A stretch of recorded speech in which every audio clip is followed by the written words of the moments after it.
to in the kitchen with a pen.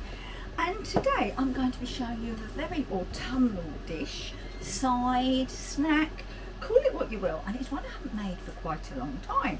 So it is a butternut squash and red onion tart. So what you will need is you'll need 175 grams of butternut squash just cut into cubes. You'll need one sliced red onion. Well, I've used a pink onion, don't shoot me. And then I've added a tablespoon of oil, and I have used an avocado oil because, as you know, that's my favourite to cook with. I have added a teaspoon of coriander and a teaspoon of cumin. Okay, I haven't got 175 grams of butternut squash because I need my butternut squash for something else. So I've done enough to make tarts for me, okay, and I've just brought everything down accordingly, just by eye, because I have done it before. I've got my oven, if yours is an ordinary oven, preheat it to 220°, and you're going to toss your onion and your butternut squash, and then you're just going to pop it into a baking tray, just like so. And you're going to pop it in your oven for about 20 minutes. And whilst that is doing its thing, there's nothing more for me to do except clear up, so I'll be back. Our butternut squash and onion mix is cooked and slightly cooled, and I've added to it just some shredded sage, because sage and butternut squash go really well together. Then in my muffin tray here, I think I've got enough for 4 tarts, might be more. I've rolled out 4 rounds of pastry, greased my tart cake, my muffin case, and lined it. I've also mixed 100 ml of milk with 2 beaten eggs and plenty of black pepper there. And I've got some strong grated cheese. So let's move you and see what we do. Right, so we're going to put some of the mixture into each, there's a lot of onion in there, wasn't it? Into each tartlet, or tart case, muffin tin, you call it what you will. And don't worry if I've got any left over, it won't go to waste because I'm going to make a soup. Oh, it smells so nice. So nice. Right. I know there's not a lot left over, but I have got more butternut squash, so I'm not stinting on it in a soup.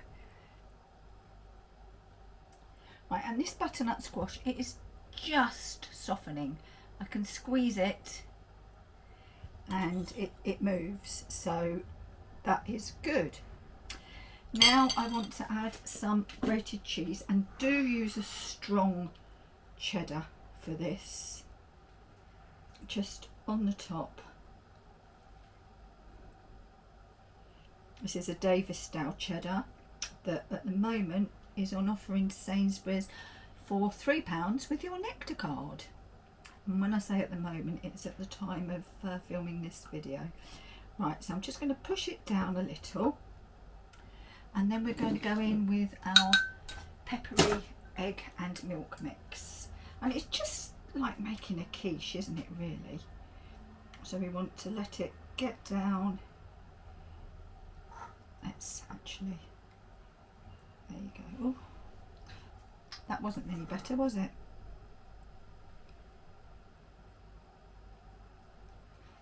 This is enough for 8, these ingredients.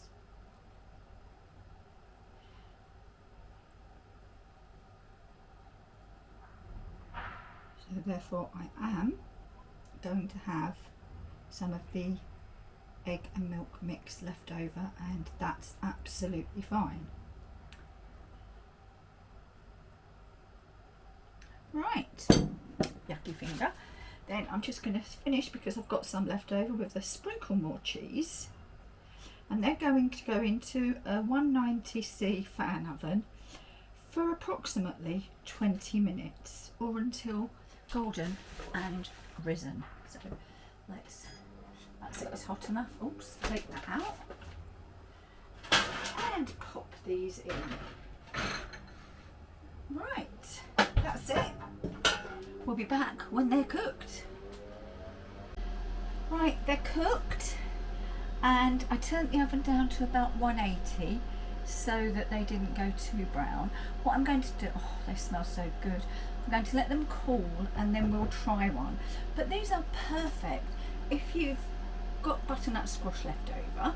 If you've got a vegetarian coming, you can make them in tiny little cases and have them on a buffet table. They would be perfect for an amuse-bouche.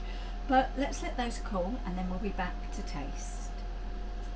Well, these butternut squash tartlets have had 10 minutes to cool down, just so that I'm not going to burn my mouth completely. And look, that's the bottom and the sides, so you can see they're completely cooked. But we need to know how they taste, don't we? So I'm going to cut one in half and we'll have a little taste. You can use phyllo pastry for these, making them slightly lighter, and you just need to cut four small squares of phyllo, butter each one, and put them in your muffin tray as before. Right, that's the inside. It smells delicious.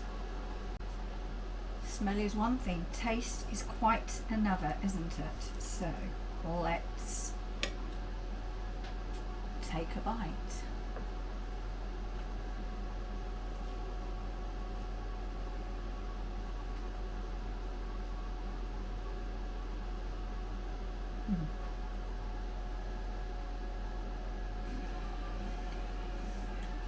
Now, I don't normally add the sage.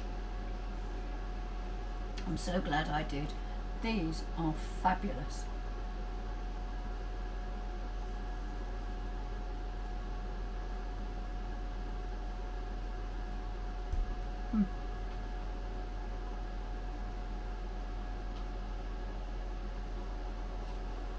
Look.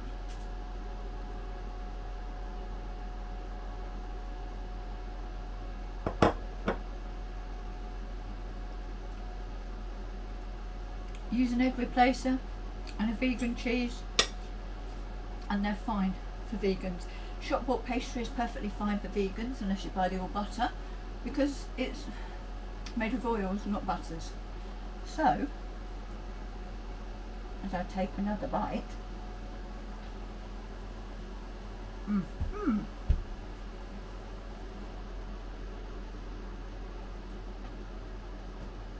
Thank you for watching this edition of In the Kitchen with Pen. I hope you've enjoyed it. If you have, please give us a thumbs up. As always, any comments, write them down below. And if you feel like it, please give us a hype. I'll see you again very soon in the kitchen with Pen. Bye bye for now.